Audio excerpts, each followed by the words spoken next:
New Knowledge Adventures, known as NKA, is a volunteer-driven program established in the Treasure Valley in 2015. It was modeled after a very successful program in Pocatello. We're grateful for the volunteer instructors and volunteer committees that enable us to offer these free classes to adults who share our passion for lifelong learning. I'm Gypsy Hall, your facilitator, joined by Sheena Smith, your host. Because this is pre-recorded, we won't be able to read questions in the chat, but after the presentation, you are welcome to email our instructor with any questions. This class, like most others, will be recorded and accessible on YouTube. Just type NKA Idaho in your search box. And now to introduce our presenter. Randy Burns is the Executive Director of the Yellowstone Historic Center, which operates the Museum of the Yellowstone in West Yellowstone, Montana. Randy received her bachelor's from Idaho State University and her master's from Boise State University. In her 12 years as the city historian in Boise, Idaho, she focused her research on the American West, women's history, and the field of public history. Currently, she serves as chair of the Public History Committee of the Organization of American Historians. Please welcome Randy Burns. Thanks, Gypsy. It's so good to be here today. And I'm sorry I'm not live and can take your questions today, but I will be able to respond to you by email. I included my email at the end of my slides. So today we're going to talk about the history of Boise's Chinese. And I just wanted to preface that with a really great video that Idaho Experience. Sorry, there's a code on my computer that I had to. So Idaho Experience, they created this really great series, and I'm just going to play a really short clip here for you to just really show you the possibilities of the storytelling that can happen with Boise's Chinese history.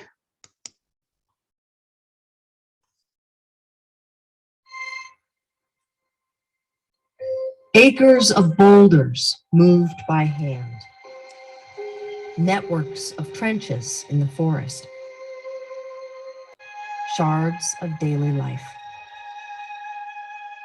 Graves that sit empty after the bones they once held were returned home, half a world away. Their story is elusive, but if you look closely, you can see the physical marks thousands of anonymous workers left on Idaho.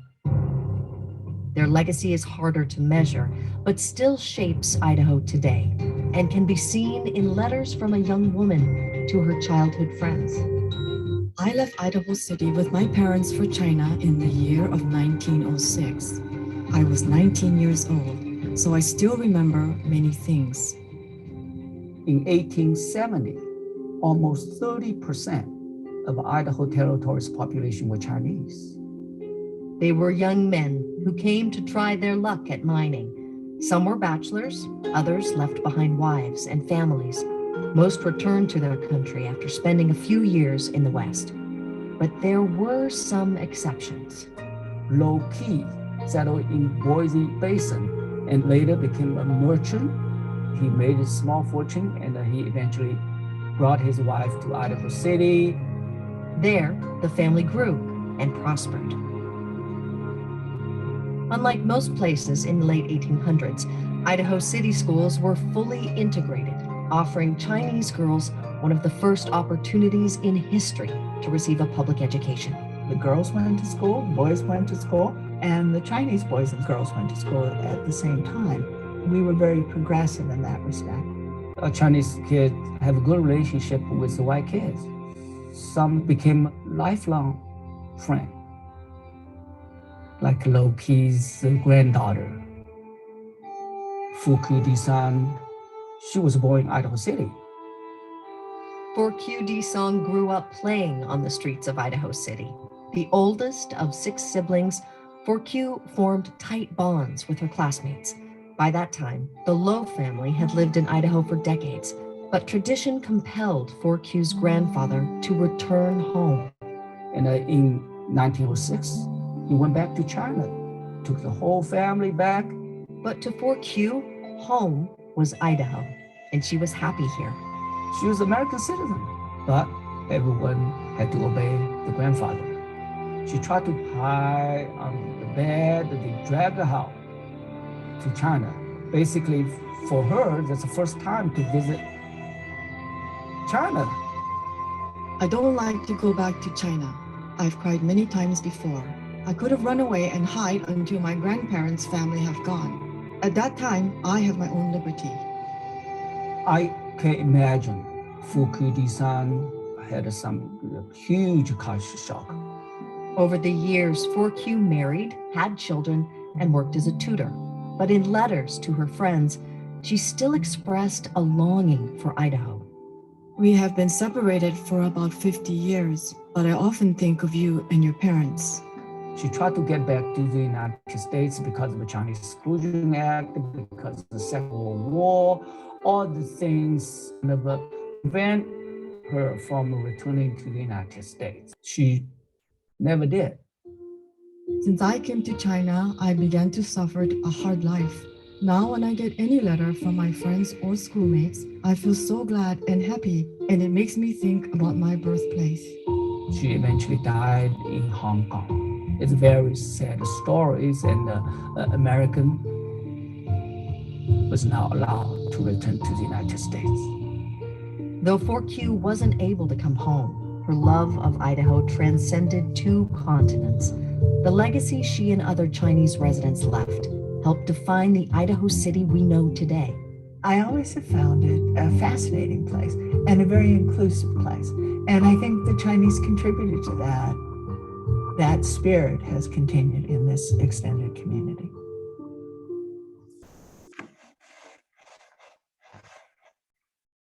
Okay, so that is a powerful story that Idaho Experience was able to create, and I just love watching it, partly because I grew, the next video was playing. There we go. So yes, you can go to Idaho PBS and you can find that series and watch it yourself. But I like watching it because I actually went to school in Idaho City. I lived in Centerville, and I grew up attending school in Idaho City from preschool to, well, my 11th grade year. We ended up moving my senior year, which was really hard, but it's a beautiful town. I grew up knowing the stories of the contributions that the Chinese made to Idaho City. I always knew that there had been such a huge population there. And there's this really lovely house that they have done some historic preservation, and it's open sometimes. It's called the Panyam House. It's right there in the middle of town. It's a great building. So if you have a chance, take a quick trip to Idaho City. It's just under an hour from Boise, and you can see a lot of this great history in the historic buildings that are still there. And their museum does, at least the last time I was in it, they talked about the Chinese history there. So now let's get to Boise, because Idaho City and Boise have always had a relationship to one another. They've always worked off of one another. Boise was settled by farmers in the 1860s that would grow the crops that supplied the miners up in Idaho City.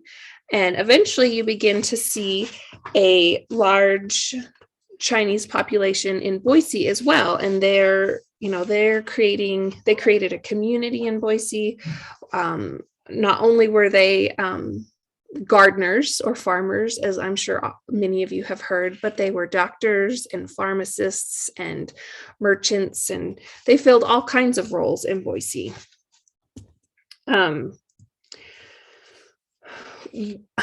This is a great picture here of a Chinese parade in downtown Boise at 10th and Idaho Streets. You can find a lot of coverage of the parades in the Idaho Statesman at this time. We had, like I said, a very large population. And when I became the Boise City historian and worked out of the Department of Arts and History for the city, this is a history that many people reference, but they always reference it to the story of the Chinese tunnels. So today I just really want you to focus on three things. The first is that Boise had two Chinatowns, one that was on Idaho Street, which was condemned in 1901, and then a second one on Front and Grove Street. Number two, I want you to know that the Chinese did face rampant racism in the community, and even in Idaho City, there was racism there as well. And then third point today is that our fascination with Boise's mystical Chinese tunnels really prevents us from learning about their true contributions to the history of Boise. And I hope that I can help inspire others to start really digging into their contributions to our community so that we can move beyond just the tunnel story. I wish today that I had really lovely personal stories of residents in Chinatown here in town, but I've mostly focused on a physical history of Boise's Chinese history. So we're going to be looking at a lot of Sanborn maps. If you haven't heard of Sanborn maps, they're really useful when you're doing the history of communities. They were produced for fire insurance purposes, and what they do is they outline in great detail the built environment of a city. And Idaho City has these, Boise, all kinds of cities throughout the state and the country, and you can access them on the Library of Congress's website. But what I want you to look at here is that Boise's first Chinatown was congregated on Idaho Street. This is Idaho right here, and this is 8th Street. So right here, you have all of these dwellings that are labeled Chinese dwelling, Chinese gambling, Chinese dwelling, Chinese store. This is where you really start to see the development of Chinatown. And also down here, you've got it as well. Chinese dwellings, Chinese bazaar. It's all here. All you have to do is look at those maps. This map is from 1884, and it goes, they were not produced every year, but a series of years. So you can really get to tell this physical story through the Sanborn maps. Our next map that comes up for the Sanborn is 4 years later in 1888. And now this part of town that we were looking at is actually labeled Chinatown. You can just see it right here, Chinatown. And then all of these dwellings are labeled Chinese. This is actually saying tin is part of the construction materials. There's an iron slab over here. I think that's a slab. They're really hard to read. You have to really zoom in on them, but you can learn a lot about what's going on here. So that's just sort of Boise's first Chinatown. We'll talk about the second Chinatown in a little bit, but I'm going to move on to our second point, which talks about the racism the Chinese experienced. Now, we know from the video, right, that Idaho Territory's population, 30% of it was Chinese, and Idaho City and Boise had a very significant population in town. This building here was located at 719 Grove Street, and it was home to the An Wo-Ho and Company and the Chong Wa-Lo and Company. The An Wo-Ho store sold Chinese merchandise, and the Chong Wa-Lo and Company was a restaurant owned by Louis Lai. And I know we all love our Chinese food today, and Boiseans, even back to this date, they loved the Chinese restaurants. they were really popular here in town. So the Chinese population here, they opened restaurants, laundries, and of course were vegetable farmers along the river. They were also doctors and merchants, and they created their own benevolent societies. And they did all of this despite the exclusionary laws that prevented their immigration, that prevented them from bringing their female relations, their relatives over to America, and the laws that prevented them from owning property here. And that honestly is just the legal side of the racism that they faced. They also faced, I guess, what we call micro and macro aggressions to this day. There were ads such as this in the newspaper. This is from the Idaho Statesman. Who does your laundry? Try us, which seems pretty innocent enough. But if you look over to the left-hand side under the illustration, it says no Chinese employed. So they were excluding Chinese from jobs. They were really just calling out the fact that they were, using racist practices, and this would have gained them business. So this ad came out on January 24th, 1897, but it ran several times like ads do. So all you have to do is, in addition to the Sanborn Maps, is look into the newspaper and you will see just remnants of racism throughout the community.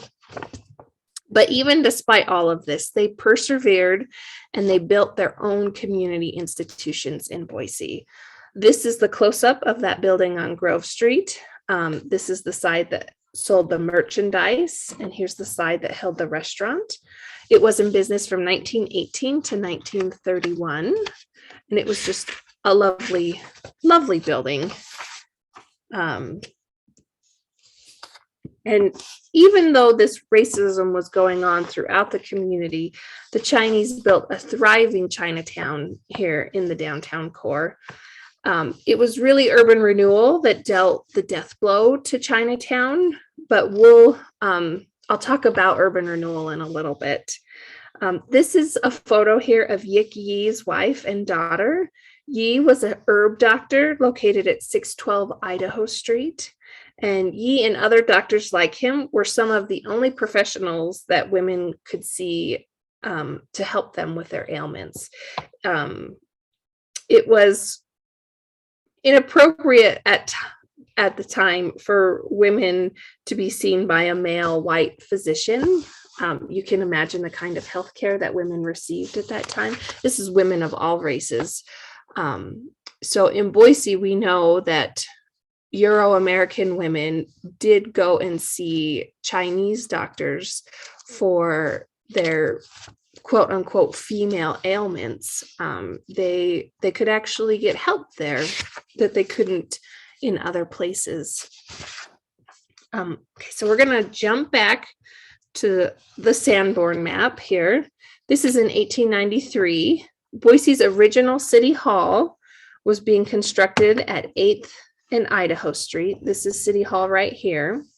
Now there's a bank and rediscovered books in the location of where our original City Hall was. Idaho Street was actually slow to develop compared to Main Street.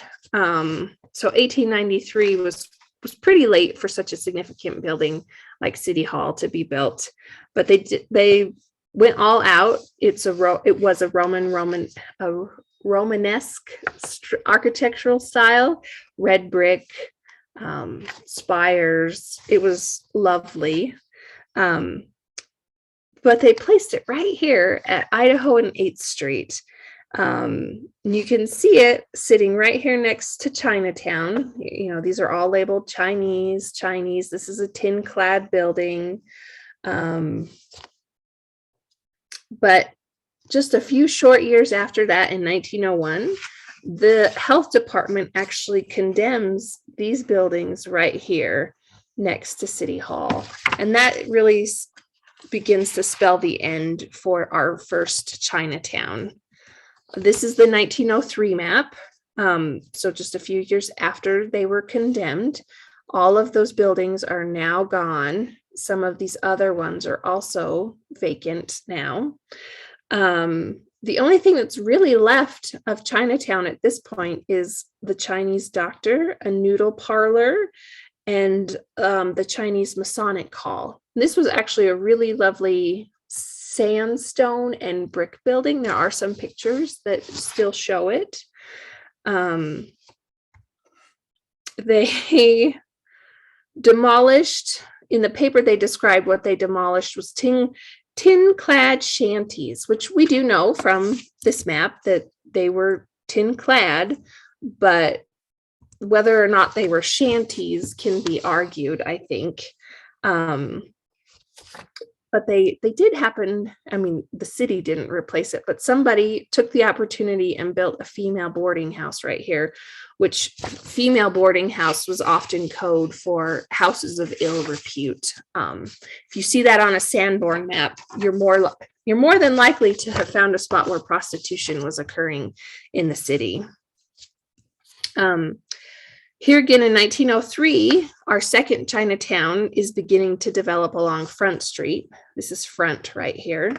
They moved here because of that condemnation on Idaho Street. They were forced out. They had to move here to Front and 7th, which is Capitol Boulevard. They were not allowed to buy property due to the laws of the state and the country. So they had to move onto rented land, where they ended up building, again, rebuilding essentially their businesses and homes. We have the labels Chinese dwellings, Chinese, there's a meat store, and this says drugs, so a pharmacy was here. There was also a Joss house right here, which was a Chinese temple. So, even though they were kicked out of Idaho Street, they were really rebuilding over here on Front Street. This is where I think it's Myrtle Street. In 1912, we can see that the Chinese continued to develop in this area of town. We've got all of these labeled as Chinese. The temple is still here. Over here, we've got some Chinese dwellings. There is this great little building right here, which I hope I'll have time to show you. This one still stands today. There are very few remnants of our second Chinatown here in Boise. Now, this is Front Street and Capitol in 1949. That's what we've been sorry, so I said Myrtle, it was Front Street. This is just one more little holdout of Chinatown. The city is changing, cars are taking over, businesses are moving to the suburbs, the downtown is deteriorating, and this is going to lead to urban renewal.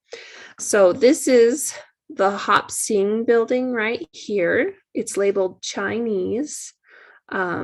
And it's sitting right next to the Ashley Sign Company, a neon sign manufacturer. Some of you may have heard of it. This is a picture of it from the Boise City Archives. Right here is the Ashley Sign Company with all of their trucks out front. But here is our building that we're talking about, this lovely Hop Sing building. One of the great things you should do is contact the Department of Arts and History, because they have this lovely collection of photos, and then they also have a collection of artifacts, and part of that collection is these doors right here that come from the Hop Sing building. So this building, of course, was demolished, but we do have small remnants of it left. Okay, so now going back to 1949, our buildings back here and over here are no longer labeled Chinese because the temple has been demolished. This is now a gas station. These other stores have also changed hands. This is now a printing shop and a sheet metal shop and a paint shop. these two are still labeled Chinese, so there were probably residents living on the top floor of some of these buildings here. The boarding house over here that I pointed out is now a car mechanic, an auto repair building. Over here, we've got 1956. The buildings have been relabeled. We've now got a soft water service here in that former Chinese building. And we have a sheet metal shop here still. We still have a remnant labeled Chinese. So again, there must have been some residents here in 56. But by 1960, the city is really changing because of urban renewal. This photo shows the corner of Capitol Boulevard and Front Street during the 1960s. This is our beautiful Hop Sing building that I showed you in that historic image. This was the Ashley Sign Company. These buildings here were also a part of the second Chinatown. But as you can see, everything's just looking a little degraded. And the answer that many cities were turning to at this time was urban renewal, which in other areas of the country were actually used. They were used to close out African-American neighborhoods and force them to move out and renew those areas and make them beautiful again. So you see that here in Boise, but really targeted towards the Chinese. This building, it's sitting right here on Capitol Boulevard. This is a front shot. This is the Sing Tong building, which was later renamed to the Sing Association because there was negative associations with the word Tong. If you look really closely, here's Ah Fong's Chinese Remedies and Herbs. The building is for sale by Vista Realty. There's the Sing Association. This lovely balcony here. This was another benevolent society like the Hop Sing building. It was a rival to the Hop Sing. And this building, the Sing Association, actually hosted national conventions for the society in 1917, 1927, and 1938. So just by knowing that there are these national conventions occurring here in Boise for this benevolent society, we still had a significant population here. And there's got to be stories of these individuals and how they were moving and shaking in the community. This is a detail photo of what the balcony used to look like. This was 1963. They still had this topper here. They did, like I noted before, they changed their name because the word Tong was associated with gambling, drugs, and prostitution in bigger cities in the 1920s. So they wanted to make that distinction here. These boxes of herbs were found in the basement of the building prior to the demolition, so part of Ah Fong's business there. And then this photo shows the demolition of that building in September of 1972. So what the City and Urban Renewal Association was doing at this time was clearing out the block, this mega block downtown, to build a enclosed shopping mall. That was the vision of how the downtown could be revitalized. And so they really set about doing all of the demolition and working on securing urban renewal funds. And the buildings were just coming down all around town. Not all of them were being demolished by the Boise Redevelopment Agency. Many were also demolished from private landowners, but the city was really changing, and Boise got a bad reputation at that point about the city that deliberately eradicated itself. That was the title of a Harper's article that Boise starred in. The Hopsing building was actually one of the last buildings to fall during urban renewal in the 1970s. I forgot to mention this, but the Benevolent Society's meeting room was up here on the second floor. And one of the last residents here was Billy Fong. He had lived in this building since World War II. And Billy, he, like I said, had lived there for 30 years, and he refused to leave when the Urban Renewal Agency was trying to evict him. He ignored many eviction mandates from the BRA, the Boise Redevelopment Agency. He was 84 years old at the time when the BRA placed a wrecking ball outside of the Hopsing building. The Idaho Statesman published an article in June of 1972, quoting a BRA representative that claimed, quote, "He'll leave. Wait till they swing the iron ball a few times. He'll break a few track records getting out of there," end quote. So just imagine, this BRA official is saying this of an 84-year-old Chinese man that has really, this is his home and he has nowhere else to go. The intimidation did work, and Fong waved a white flag from his window and then soon thereafter vacated the building. There were several community members that did write letters to the editor calling the treatment of Billy Fong inhumane, but essentially their complaints did not change the outcome. Chinatown was essentially gone, and Fong had to relocate to San Francisco. And this is where we lose track of him. We assume that he passed away in California, but he may have made his way back to China. We just don't know. This is the white flag that he flew outside of his building. The BRA demolished it in 1972.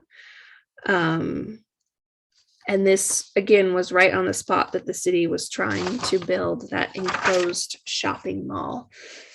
So that is where I end the story. There are some great resources for you. The Idaho Mining Museum has done a great exhibit about Chinese mining, and this link down here at the bottom will lead you there. Because this is not live, please feel free to email me at bburns@museumoftheyellowstone.org to ask me any questions. Before I forget, there are some other resources for you if you want to continue looking into this history. I mentioned the Boise City Department of Arts and History. That's where I worked as the city historian for 12 years. And I, of course, am still calling Boise our town or our community, even though I'm over here in West Yellowstone now. But the Department of Arts and History will be able to help you look through the images that are in the collection. They have a great archivist named Danielle Grundle who can help you with the research. The new city historian is also there, and he will be able to help point you in the right direction as well.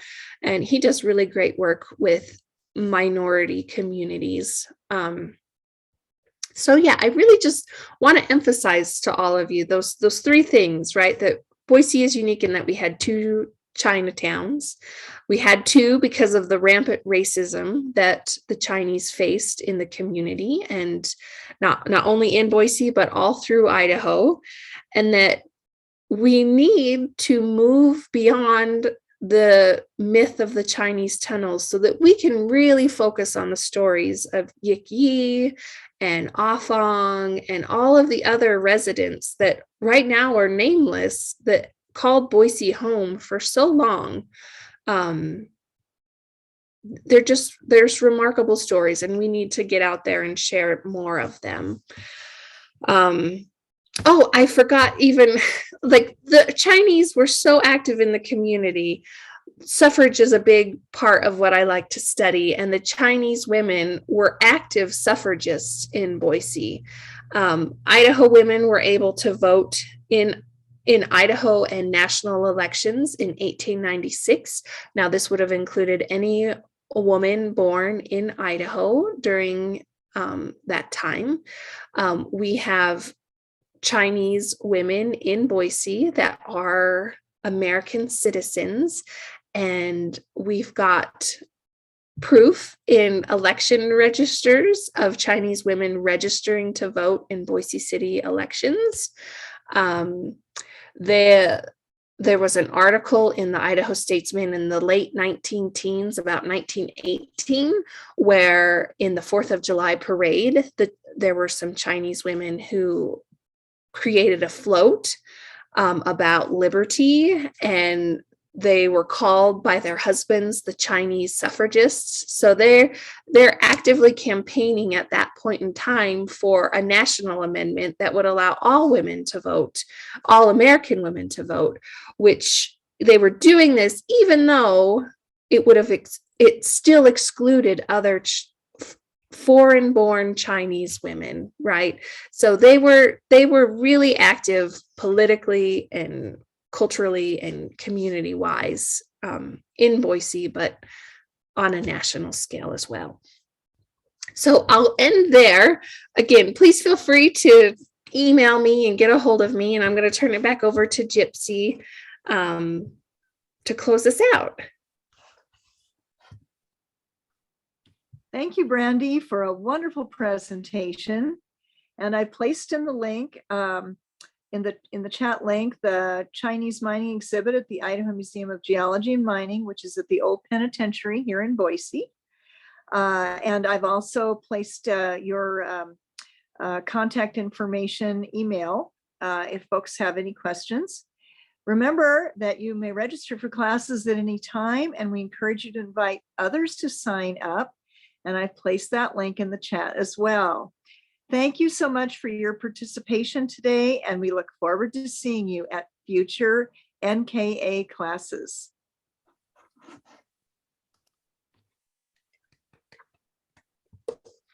Yay.